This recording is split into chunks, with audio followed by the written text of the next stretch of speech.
Hello friends, स्वागत है आप सभी का आपके अपने यूट्यूब चैनल ज्ञानपीठ प्लेटफॉर्म में। जैसे कि आप लोग वीडियो का थंबनेल देखकर पता कर ही लिए होंगे कि आज हम लोग इस वीडियो में किस टॉपिक को लेकर बात करने वाले हैं।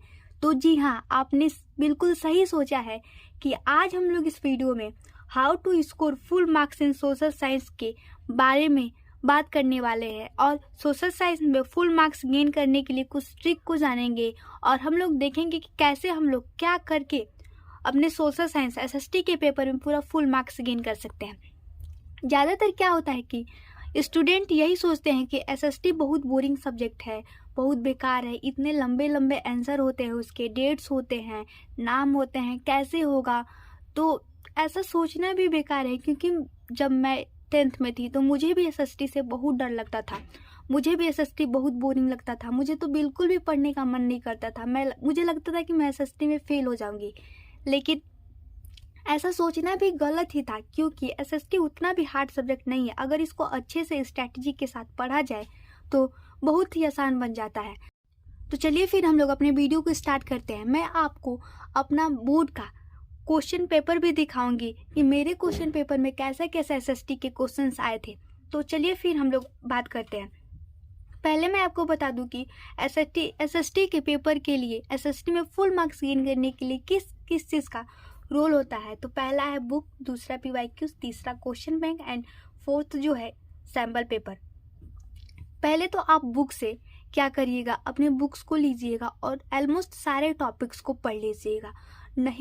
नहीं पूरा तो इम्पोर्टेंट टॉपिक्स को तो जरूरी पढ़ लीजिएगा। Almost all topics, important topics. यदि आप लोग के पास समय है तो मैं आप लोगों को यही सजेस्ट करूंगी कि आप ऑलमोस्ट सारे टॉपिक्स को कवर कीजिएगा। और आप लोगों के पास टाइम नहीं है तो आप इम्पोर्टेंट टॉपिक्स को ज़रूर पढ़ लीजिएगा। इसको बिना पढ़े तो आप एग्ज़ाम में जाइएगा ही मत। अब आप लोग पूछेंगे कि इम्पोर्टेंट टॉपिक्स कौन कौन से, हमको ये कैसे पता चलेगा। तो जब आप लोग पीवाईक्यूज को सॉल्व करेंगे तो जिस टॉपिक के बारे में सबसे ज़्यादा क्वेश्चन पूछे होंगे वही हमारा होगा इम्पोर्टेंट टॉपिक्स। अब आती है हमारी बारी पीवाईक्यूज की। तो पीवाईक्यूज हमारे बोर्ड एग्जाम में 80 to 85% का हेल्प करता है। और ये बहुत ही मतलब बहुत बता नहीं सकते हैं इसका, बहुत ही कारीगर होता है। इसी को मैंने ज़्यादा बुक्स तो नहीं पढ़ा था, लेकिन ऑलमोस्ट सारे टॉपिक्स को मैंने कवर कर लिया था। और मैं सबसे ज़्यादा अपने बोर्ड एग्जाम के लिए पीवाईक्यूज को सॉल्व की थी। और पीवाईक्यूज सॉल्व करने से मुझे यह हेल्प मिले थे कि मुझे पता चल गया था कि किस क्वेश्चन को कैसे लिखना है, कितने पॉइंट्स लिखने हैं, क्या क्या लिखना है। तो यही सब हमको पीवाईक्यू से हेल्प मिलता है। और कई सारे क्वेश्चन तो ऐसे भी आए थे मेरे बोर्ड एग्जाम में कि जो मैंने प्रीवियस ईयर पेपर मतलब बुक में सॉल्व किया था और वही क्वेश्चन एकदम डायरेक्ट मेरे क्वेश्चन पेपर में आ गए थे। तो यह पीवाईक्यू बहुत हेल्प करता है, बहुत ज़्यादा ही हेल्प करता है बोर्ड के पेपर के लिए। तीसरी है हमारी क्वेश्चन बैंक और चौथी सैम्पल पेपर। आप इन दोनों में से किसी एक को यूज़ करते हैं। क्वेश्चन बैंक्स मतलब उसमें क्वेश्चंस होते हैं और सैम्पल पेपर हम लोगों को एग्ज़ाम का पैटर्न बताता है कि किस टाइप का पैटर्न इस बार आने वाला है, क्या होगा, कैसे क्वेश्चंस आएंगे। तो आप अगर चाहें तो दोनों को यूज़ कर सकते हैं, नहीं तो किसी एक को यूज़ करिएगा। और यूज़ करने का मतलब यह नहीं होता है कि हम बहुत ही सारे मटेरियल यूज़ कर लें। आप लोग मटेरियल कम ही यूज़ करिए, लेकिन उसको प्रॉपर वे से यूज़ करेंगे तो आप लोगों को बहुत ही फ़ायदे मिलेगा। और मैं आपको बता दूं कि आप पीवाईक्यू सॉल्व करें, क्वेश्चन बैंक सॉल्व करें या सैम्पल पेपर सॉल्व करें, आप लोगों को क्या करना है कि पहले बुक्स में क्वेश्चन देखना है। क्वेश्चन देख कर अपने आप से आंसर लिखना है। ये नहीं है कि क्वेश्चन देख लिए हम और उसके बाद से जो नीचे आंसर दिया है उसको पढ़ लिए और हम सोच लें कि मेरा तो हो गया, अब मैं एसएसटी में पूरा फुल मार्क्स ला पाऊंगा। तो नहीं, आप ऐसे अगर हैं तो आप बिल्कुल गलत हैं। आप लोगों का एसएसटी में बहुत ही कम मार्क्स आएगा, क्योंकि ऐसा नहीं होता है। आप लोग क्वेश्चन देखिए पहले, उसके बाद अपना आंसर खुद लिखिए। आंसर लिखने के से आपको यह हेल्प मिलेगा कि आप लोग जब अपने आंसर को बुक के आंसर से मिलाएंगे तो आप लोग को पता चलेगा कि मैंने कहाँ पे गलती किया है और बुक में कैसा दिया है। और इसी से आपको पता चलेगा कि पेपर में कैसे हमको आंसर लिखना है। तो मैं तो आपको यही सजेस्ट करूँगी, आप लोग प्लीज़ करिएगा भी कि अपने आंसर को खुद लिखिएगा। बुक्स के आंसर मत देखिएगा। अपने आंसर लिखने के बाद ही अपने बुक्स को आंसर देखिएगा और फिर मिलाइएगा कि आपने कहाँ गलती किया है।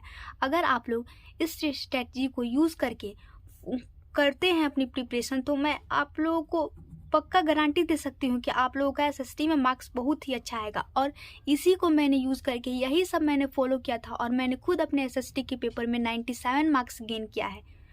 तो मैं अपना पेपर दिखाऊं, मैं आपको बता दूं कि एसएसटी रटना बिल्कुल नहीं है, क्योंकि एसएसटी रटने वाला सब्जेक्ट तो नहीं ही है। क्योंकि यदि रटने से अच्छा है अगर हम लोग एसएसटी को समझ के पढ़े तो हम लोग काफ़ी अच्छा मार्क्स ला पाएंगे एसएसटी में।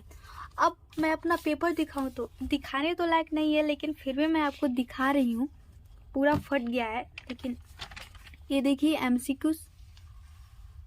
मेरे एग्ज़ाम में एमसीक्यूज 20 आए थे। उसके बाद ये सारे एमसीक्यूज हैं।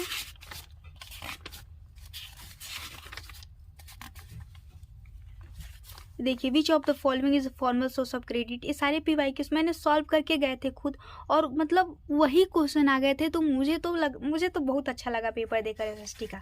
मतलब अगर आप लोग पीवाईक्यू सॉल्व करते हैं, सारे टॉपिक्स के बारे में आप लोग को पता है, तो आप लोग एसएसटी का पेपर देने में बिल्कुल भी टफ नहीं लगेगा। आप बहुत ही आसानी से पेपर दे पाएंगे। ये देखिए शॉर्ट आंसर आप लोग को दिख रहा है या नहीं, very short answer. Explain romanticism and culture movement in Europe. जैसे कि मैं बता दूं, अगर आप लोग रोमांटिसिज्म के बारे में पढ़े होंगे, तो अगर इस टॉपिक के बारे में आप लोग को ज़्यादा जानकारी नहीं होगी, फिर भी आप लोग अगर थोड़ा बहुत ही रोमांटिसिज्म के बारे में पढ़े होंगे, तो कुछ अपने सेंस का यूज़ करके, कुछ अपने दिमाग का यूज़ करके आप इस क्वेश्चन का आंसर बहुत ही आसानी से लिख लेंगे।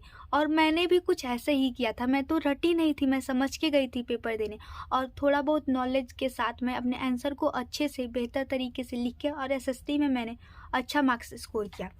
दूसरा है explain Frederick Sorio dream in the context of the democratic and social Republic in France during 48। Figure के बारे में बात कर रहा है, जो हमारे हिस्ट्री के चैप्टर फर्स्ट में फर्स्ट पेज पे जो फिगर है उसी के बारे में, उसमें क्या ड्रीम था फ्रेडरिक सोरियो का, उसके बारे में। यदि आप लोग उस फर्स्ट पेज को ही अच्छे से पढ़े होंगे तो आप लोग इसका आंसर बहुत ही अच्छे तरीके से लिख पाएंगे।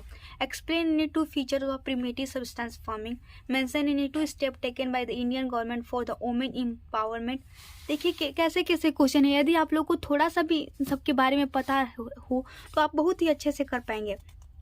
कई सारे तो एसएसटी के क्वेश्चन ऐसे थे जिसको मैंने पहली बार पढ़ के ही डर गई थी, क्यों मुझे समझ ही में नहीं आ रहा था कि मुझे लिखना क्या है। लेकिन फिर भी मुझे उस टॉपिक के बारे में थोड़ी बहुत जानकारी थी और मैं अपना कुछ सेंस यूज़ करके उसको अच्छे से आंसर लिखी और फिर मुझे अच्छे मार्क्स मिले। देखिए how is globalisation in multi dimensional concept. बहुत ही मतलब अच्छा टॉपिक है, बहुत ही रिपीटेड क्वेश्चन है, हमेशा ग्लोबलाइजेशन पे क्वेश्चन पूछता ही है। How is production organise in different countries in globalisation explain. Analysis features of internal trade in India. मतलब यदि आप लोग अच्छे से पढ़े होंगे तो आप लोग को ज़्यादा तो दिक्कत नहीं ही आएगी, इतना तो मैं गारंटी के साथ ही कह सकती हूँ। तो यहीं पे हम लोग अपने वीडियो को बंद करते हैं। और यदि आप लोग को यह वीडियो अच्छा लगा हो तो प्लीज़ इस वीडियो को लाइक करिएगा और हमारे चैनल को सब्सक्राइब करिएगा। Thank you.